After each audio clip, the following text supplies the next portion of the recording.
Sony Kids TV.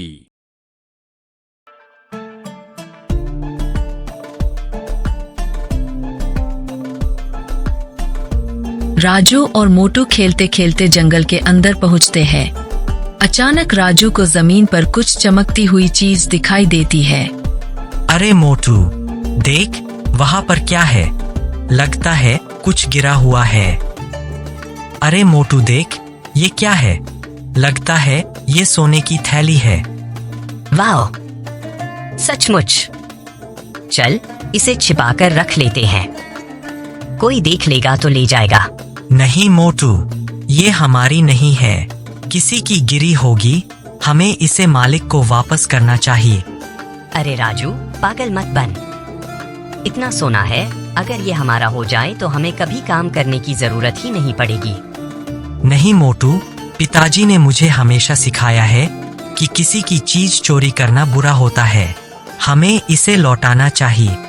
दोनों दोस्त अब उस थैली को लेकर गांव लौटते हैं।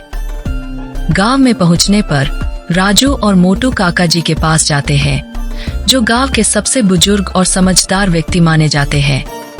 काका जी, हमें जंगल में ये सोने की थैली मिली है। क्या आप जानते हैं कि इसका मालिक कौन हो सकता है? अरे, ये तो बड़ी कीमती चीज है बेटा। तुमने इसे मुझे दिखाकर बहुत अच्छा किया। मैं इसे गांव वालों में घोषणा करूंगा ताकि सही मालिक मिल सके। काका जी, हमें ये खुद रख लेना चाहिए था, किसी ने देखा थोड़े ही था।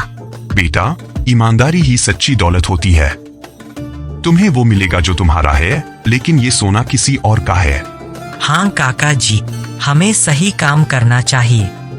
काका जी गांव में घोषणा करते हैं कि किसी को सोने की थैली मिली है और सही मालिक को बुलाने के लिए गांव में एक सभा होती है।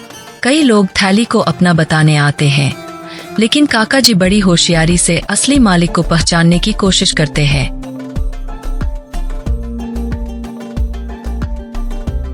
ये मेरी थैली है, मुझे परसों ही गुम हो गई थी।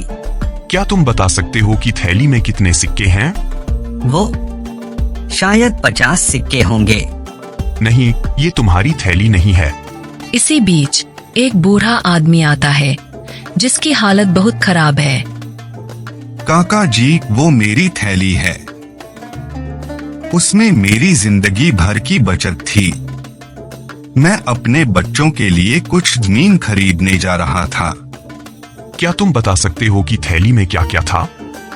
उसमें 42 सोने के सिक्के और एक छोटा सा ताबीज था जो मेरी माँ ने दिया था। हाँ, ये तुम्हारी थैली है। बूढ़े आदमी की थैली लौटाई जाती है और वो बहुत खुश होता है।